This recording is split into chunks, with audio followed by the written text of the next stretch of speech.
Good morning students, welcome back to my channel learn with Malabika. আশা করছি তোমরা সবাই ভালো আছো, আমিও ভালো আছি। আর আজকের হাজির হয়েছে একটা নতুন টপিক নিয়ে। যারা বেঙ্গলি মিডিয়ামে পড়ো, নিশ্চয়ই তোমাদের কাছে ক্লাস 3 অঙ্ক বই রয়েছে। দেখো, সরকারি বই আমার গণিত। তো আমি আজকের আমার গণিত বইটি নিয়ে আলোচনা করব। নিশ্চয়ই তোমাদের অনেক অঙ্ক করা হয়ে গেছে, তো আমি ভাবছি প্রথম থেকেই শুরু করব। তো প্রথম থেকেই অঙ্কগুলো আমি করিয়ে করিয়ে যাব। তোমরা ক্লাসটি ফলো করো, দেখতে থাকো, নিশ্চয়ই তোমাদের ভালো লাগবে। তো আজকের প্রথম পেজ থেকেই শুরু করব। তো পরপর আমি এই আমার গণিত বই থেকে অঙ্কগুলো করতে থাকবো। তো দেখো, তৃতীয় শ্রেণীর বই, সবার কাছে বই রয়েছে। আমি যখন অঙ্ক করব তোমরাও বইটি খুলে ফেলবে এবং দেখতে থাকবে, নিশ্চয়ই বুঝতে পারবে। তো চলো আজকে শুরু করছি প্রথম পৃষ্ঠা থেকে।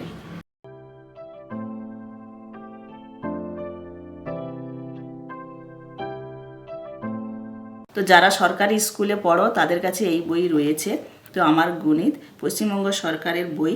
তো চলো এই বই আজকের আলোচনা করে নেব। তো বইয়ের প্রথম পেজ রয়েছে, দেখো সবার কাছে বই রয়েছে, তোমরাও বইটা খোলো এবং দেখতে থাকো। তো আগের পড়া মনে করি, ছবি আঁকি ও অঙ্ক করি। তো 1 নম্বরে লেখা আছে, দেখো, ছবি দেখি, হিসাব করি, ঘরে লিখি। তো এখানে দেখো ছবি রয়েছে, হিসাব করে লিখে ফেলবো। প্রথমে লেখা রয়েছে, দেখো টিপের পাতা আছে কটি। টিপের পাতা কটা আছে আমরা দেখতেই পাচ্ছি, 1 2 3 4 5, 5টি টিকের পাতা রয়েছে।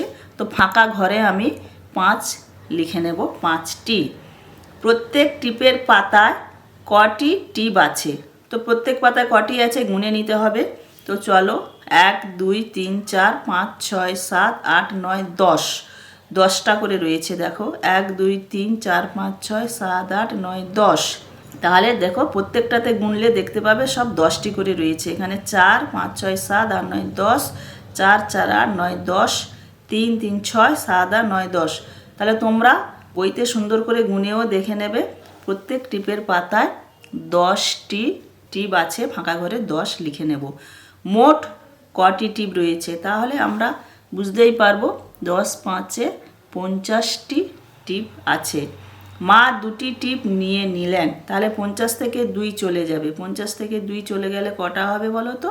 48টি। তাহলে এখানে দেখো 50 থেকে 2 আমি বাদ দিয়ে দেব। তোমরা সবাই বিয়োগ জানো, তাও আমি দেখিয়ে দিচ্ছি। 10 এক ধার করে নেব, 10, 10 থেকে 2 গেলে 8, আর এখানে কত থাকবে? 4 এক ধার করে নিয়েছে, একক দশক মেনটেন করে করবে। তাহলে 48টি। বোঝার জন্য আমি এখানে রাফে করে দিলাম। দেখো রাফে এখানে করে নিয়েছি 48টি। মা 2টি টিপ নিয়ে নিলেন, তাহলে মা 2টি টিপ নিয়ে নিলে আর কটি থাকবে? 48টি। হ্যাঁ, তোমরা বিয়োগ করে দেখবে যে 48টি আর টিপ রয়েছে। এরপরে দেখো 2 দাগের রয়েছে, এই চাদরে 4টি টিপের পাতা আঁকি, প্রতিটি টিপের পাতায় 8টি করে টিপ এঁকে উপরের মতো কাজ করি। তাহলে এখানে 4টি টিপের পাতা আমি এঁকে নেব। দেখো 1 2 3 4। তোমরাও করবে বাড়িতে। 4টি টিপের পাতা এঁকে নিয়েছি, প্রতিটি টিপের পাতায় 8টি করে টিপ এঁকে উপরের মতো কাজ করি। তো চলো 8টি করে টিপ এঁকে নিতে হবে। 1 2 3 4 5 6 7 8। আমি গোল গোল করে এঁকে নিচ্ছি তোমাদের বোঝার জন্য।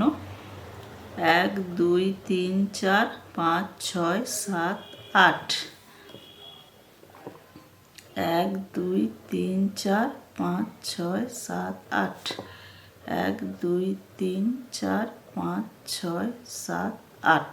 দেখো আমি 8টা করে টিপ এঁকে নিয়েছি। তো চলো পরে দেখো 3 নম্বরে রয়েছে, ছবি দেখি, হিসাব করি, ঘরে লিখি। এখানে দেখতে পাচ্ছ একটা আম গাছ রয়েছে, তাই না? আম গাছ রয়েছে। তো চলো পড়ে দেখা যাক। গাছে আম আছে ড্যাশ থোকা, কয় থোকা, তাই তো? তাহলে আমরা বক্সে লিখে ফেলবো কয় থোকা। তো চলো কয় থোকা আছে গুনে নেব। 1 2 3 4 5 6 7, 7 থোকা আম রয়েছে। প্রত্যেক থোকায় কটি করে আম রয়েছে আমরা দেখতেই পাচ্ছি। দেখো প্রত্যেক থোকায় 1 2 3, 3টে করে আম রয়েছে। তো এখানেই লিখে নেব 3টি আম আছে। গাছে মোট কটি আম আছে? তাহলে দেখো গাছে মোট কটি আম আছে, দেখো এখানে তাহলে 1 2 3 4 5 6 7, 7 থোকা রয়েছে, 3টি করে আম রয়েছে, তাহলে 7 3 21। এখানে দেখো প্রত্যেকটা আমাকে যোগ করতে হবে, তো তাহলে যোগের সংক্ষিপ্ত রূপ কি বলো তো? যোগের সংক্ষিপ্ত রূপ হচ্ছে গুণ, আর বিয়োগের সংক্ষিপ্ত রূপ হচ্ছে ভাগ। আমি 1 2 করে না যোগ করে সংক্ষেপে গুণ করে ও এখানে লিখে দিতে পারবো গাছে মোট কটি, 21টি আম আছে। এবারে লেখা আছে দেখো গাছের তলায় কটি আম পড়েছে। গাছের তলায় দেখো 1 2 3, 3টি আম পড়ে রয়েছে, তো এখানে আমি 3টি আম পড়ে রয়েছে লিখে নেব। মাটিতে পড়ার আগে গাছে মোট আম ছিল কটি? তাহলে দেখো পড়ে যাওয়ার পরে রয়েছিল 21টি, তাহলে পড়ার আগে যেহেতু বলছে 21-এর সাথে 3 যোগ করে দেব, তাহলে কটি হবে? 24টি। 21 আর 3 21, 22 23 24, এখানে হয়ে যাবে 24টি আম আগে মোট ছিল। মাটিতে পড়ার আগে গাছে মোট আম ছিল 24টি। পরের 2 নম্বর পেজে চলে এসেছি। দেখো 2 নম্বর পেজে রয়েছে, দেখো অনেকগুলো ছবি রয়েছে, এখানে পেন্সিলের ছবি রয়েছে, লেখা আছে অঙ্কে লিখি কথায় লিখি। প্রথমে অঙ্কে লিখে নেব, তারপরে সেই সংখ্যাগুলো আবার কথায় লিখে ফেলবো। তো চলো কটা পেন্সিল আছে আগে গুনে নিই, তোমরাও গুনতে থাকো। তার মানে এখানে কটা সারি রয়েছে দেখো দেখি, 1 2 3 4 5 6, তাহলে আমার দেখো এখানে 6টি সারি রয়েছে। কটা করে পেন্সিল রয়েছে দেখো, 1 2 3 4 5 6 7 8 9 10 11 12, 1 2 3 4 5 6 7 8 9 10 11 12, 12টি করে পেন্সিল আছে বোঝা যাচ্ছে, তোমরাও গুনতে থাকো। 1 2 3 4 5 6 7 8 9 10 11 12, হ্যাঁ 12টি করে পেন্সিল আছে। তাহলে দেখো সবগুলো গুনলে কিন্তু 72 হবে, আর আমি যোগের সংক্ষিপ্ত রূপ বলেছি, তাহলে 12 6 72, কারণ 6টা সারি রয়েছে, প্রত্যেকটাতে 12টা করে রয়েছে, তাহলে এখানে আমি সংক্ষেপে গুণ করে দিলেই আমরা পেয়ে যাব 72টি পেন্সিল। তো লিখে নাও 7 10 2, 72টি পেন্সিল রয়েছে। আমি গুনে গুনেও দেখিয়ে দিয়েছি, বা সংক্ষেপে কিভাবে করবে সেটাও দেখিয়ে দিলাম। তাহলে কোথায় লিখব? 72। তোমরা 1 থেকে 100 বানান নিশ্চয়ই শিখে গেছো।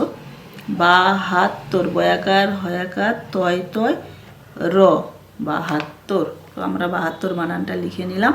তোমরা 1 থেকে 100 বানান বা 101 থেকে 500 বানান লিখে প্র্যাকটিস করে রাখবে, তাহলে বানানটাও ঠিক হবে এবং অঙ্ক করতেও সুবিধে হবে।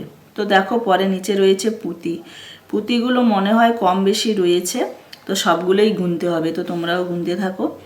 1 2 3 4 5 6 7 8 9 10 11 12 13 14 15 16 17 18 19 20, তো 10টা করেই রয়েছে। 1 2 3 4 5 6 7 8 9 10, উপরে কিন্তু 10 রয়েছে। 1 2 3 4 5 6 7, তাহলে উপরে কিন্তু 10টা করে রয়েছে, মানে 30 আর 7-এ 37। সংখ্যায় আমি লিখে নেব 3 10 7 37, আর বানান লিখে নেব কথায় 37, দন্তস্বয় চন্দ্রবিন্দু আকার হস্যই 37, তয়ের ফলা হস্যইকার তালব্য 30। যখন দেখো এখানে 30 বানানটা লিখবে, মাত্রা দিয়ে লিখবে 30, তয়ের ফলা হস্যইকার তালব্য 30। মাত্রা যদি না দাও কিন্তু এ বুঝিয়ে যাবে, মাত্রা না দিলে এ, আবার এটাকে মাত্রা দিয়ে দিলে কিন্তু তয়ের ফলা বুঝিয়ে যায়। মাত্রাটা খুব মেনটেন করে লেখাটা খুবই দরকার। তো পরে চলো নিচে সন্দেশের থালা রয়েছে, তো প্রথম থালায় কটা সন্দেশ রয়েছে গুনে নেওয়া যাক। 1 2 3 4 5 6 7, 1 2 3 4 5 6 7, উপরের দুটো প্লেটে কিন্তু 7টা 7টা করে আছে।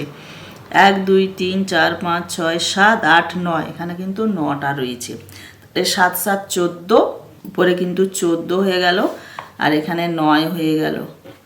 তাহলে চলো যোগ করে নিই, আলাদা আলাদা গুনেছি। 9 4 13, 3 হাতে 1 1 1 2 কত হলো? 23, 23টা সন্দেশ।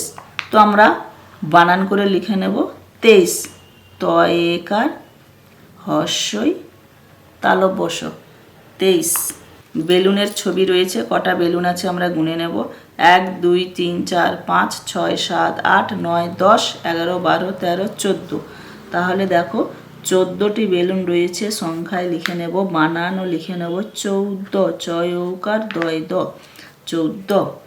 পরে দেখো রয়েছে টাকার ছবি, একটা 10 টাকার নোট, 20 টাকার নোট আর 2 টাকা এমনি কয়েন রয়েছে। তাহলে আমার টোটাল কত টাকা রয়েছে? তোমরা অনেকেই টাকার হিসাব জানো। তো চলো, 20 টাকার 10 টাকা কত হয়? 20 আর 10 30, 30 আর 2 টাকা 31, 32। হ্যাঁ, তাহলে এখানে হয়ে যাবে 32 টাকা। বানান লিখে নেব, ব তয় রফলা হর্ষইকার তালব বস, অংশমাত্রা 32। তো চলো, এখানে দুটো ফুলের মালা রয়েছে, ফুলগুলো গুনে নিতে হবে যে কটা ফুল রয়েছে। তো চলো ঝটপট গুনে নেব। 1 2 3 4 5 6 7 8 9 10 11 12 13 14 15 16 17 18 19 20 21 22 23 24 25 26 27 28 29 30। এখানে রয়েছে 20 আর এখানে রয়েছে 10। 20 আর 10 হয়ে যায় 30। বানান লিখে নেব, তয় রফল হর্ষইকা তালব বস 30। তো এইগুলো আমরা ছোটবেলায় শিখেছি, যেহেতু আমরা ক্লাস 3-তে উঠে গেছি, এগুলো খুবই ইজি অঙ্ক, তো আমরা সহজেই গুনে গুনে করে নিতে পারবো। আর এই অঙ্কগুলো থেকে বোঝা যাচ্ছে যে আমাদের অনেক যোগের ধারণা হলো, তাই না?